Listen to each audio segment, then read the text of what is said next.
उचकी लागणं ही तशी अगदी सामान्य गोष्ट आहे. त्यामागे अनेक कारणं आहेत. उचकी लागणं नॉर्मल असलं तरी ती जर सारखीच लागत असेल तर ते त्रासदायक ठरतं. आज आपण उचकी लागण्याची कारणं आणि उचकी हमखास थांबण्यासाठीचे अगदी सोपे सोपे उपाय बघणार आहेत. यातला प्रेशर पॉईंटचा एक जुना पण सगळ्यांना माहीत नसलेला उपाय खूपच प्रभावी आहे. याशिवाय मुळात उचकी लागूच नाही आहे म्हणून काय करायचं हेही आज आपण बघूया. नमस्कार, कांचन बापट रेसिपीजमध्ये तुमचं स्वागत. कोणालाही उचकी लागली की आपल्याकडे आधी ती गमतीत घेतली जाते. कोणीतरी आठवण काढत असेल असं म्हटलं जातं.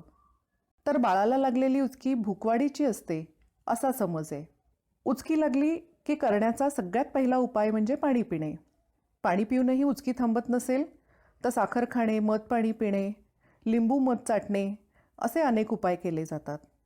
या सगळ्या उपायांशिवाय आवळ्याचा कोणताही गोड पदार्थ अगदी सावकाश खाल्ला आणि बरोबरीने किंवा नंतर हळूहळू थोडं पाणी प्यायलं तरी उचकी हमखास थांबते असा माझा नेहमीचा अनुभव आहे. आवळा कँडी, आवळ्याची गोड सुपारी, आवळ्याचं पाचक किंवा आल्याचं पाचक असे अनेक पदार्थ यासाठी उपयोगी आहेत. या सगळ्याचे video already Kanchan Bapat recipes या माझ्या चॅनलवर आहेत. त्याच्या लिंक्स तुम्हाला या व्हिडिओत आणि डिस्क्रिप्शन बॉक्समध्ये मिळू शकतील. हे सगळं करूनही जर उचकी थांबत नसेल तर हाताच्या काही पॉईंट्सवर दाब देऊन हमखास उचकी थांबवता येते. ही ट्रीटमेंट घेण्यासाठी पेशंट आणि ट्रीटमेंट देणाऱ्याने आजूबाजूला बसावं. पेशंटने आधी थोडासा आवळ्याचा पदार्थ खाऊन हातात पाण्याचा ग्लास धरावा. पेशंटच्या उजव्या हाताच्या मनगटावरची नाडी ट्रीटमेंट देणाऱ्याने डाव्या हाताने अशी दाबावी. उजव्या हाताने पेशंटची करंगळी अशी दाबावी. प्रेशर द्यायला सुरुवात केल्यावर पेशंटने एक मध्यम घोट पाणी अगदी सावकाश प्यावं. मध्ये 10-15 सेकंदाच्या गॅपनी 3 वेळेला घोट घ्यावे. उचकी लागलेली असताना प्रेशर दिल्यावर हाताला नाडीची गती नेहमीपेक्षा फास्ट जाणवते. शक्यतो सुरुवातीलाच हाताची पकड मजबूत घ्यावी. अशी हाताची हालचाल अजिबात करू नये.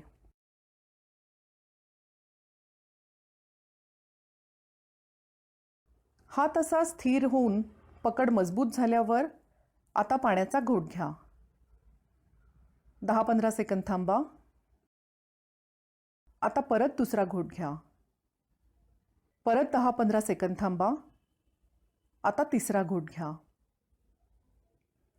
तिसरा घोट घेतल्यावर 10-15 सेकंदात उचकी हमखास थांबतेच. उचकी थांबली तरी पुढचे 30 सेकंद हाताचं प्रेशर तसंच ठेवा.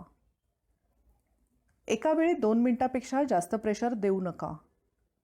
एवढा वेळ प्रेशर देऊन उचकी थांबली नाही तर 10-15 मिनिटाच्या गॅपनी सेम ट्रीटमेंट परत द्या.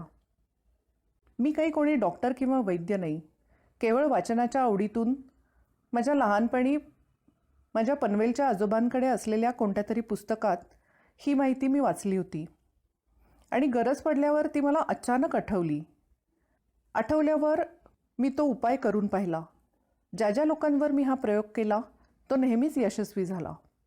म्हणून मी हे आज तुमच्यासमोर मांडण्याचं धाडस केलं आहे. व्हिडिओत दाखवल्याप्रमाणे पॉईंट्स दाबल्यावर अगदी कितीही जुनी उचकी असेल तर ती हमखास थांबते असा माझा अनुभव आहे. पण हा झाला लागलेली उचकी थांबवण्यासाठीचा उपाय. मुळात उचकी लागू नये यासाठी काय करायचं? क्वचित कधीतरी उचकी लागणं नॉर्मल असलं तरी नेहमीच उचकी लागणं हा आजार आहे. खूप जास्त उचकी लागली तर अस्वस्थ वाटतं. यासाठी उचकी का लागते हे शोधायला लागतं. बऱ्याच जणांना खूप जास्त तिखट मसालेदार खाण्यामुळे किंवा खूप घाईघाईत जेवण्याची सवय असेल तर ॲसिडिटी वाढून उचकी लागते. याशिवाय खूप उपाशीपोटी राहून एकदम जास्त तिखट खायला सुरुवात केली तरी उचकी लागते. आवळ्याच्या गोड पदार्थांनी ॲसिडिटी कमी होते. त्यामुळे हे पदार्थ खाल्ल्यावर लगेच उचकी थांबते. लहान बाळाला खूपदा उचकी लागते. त्याची वेगवेगळी कारणं आहेत. पण बाळांनी उपाशीपोटी जास्त प्रमाणात दूध प्यायलं तर उचकी लागते असं संशोधन आहे. यासाठी ज्या बाळांना सारखी उचकी लागते त्यांच्या 2 खाण्यापिण्यात खूपच जास्त अंतर ठेवू नये. जनरलच उचकी लागू नये यासाठी काय करायचं हे सांगणाऱ्या कांचन बापट रेसिपीजच्या या काही खास टिप्स लक्षात ठेवा. जास्त उचकी लागू नये म्हणून अति तिखट आणि मसालेदार पदार्थ कमी खा. घाईघाईत जेवण करू नका. शक्यतो 2 जेवणात खूप जास्त गॅप ठेवू नका.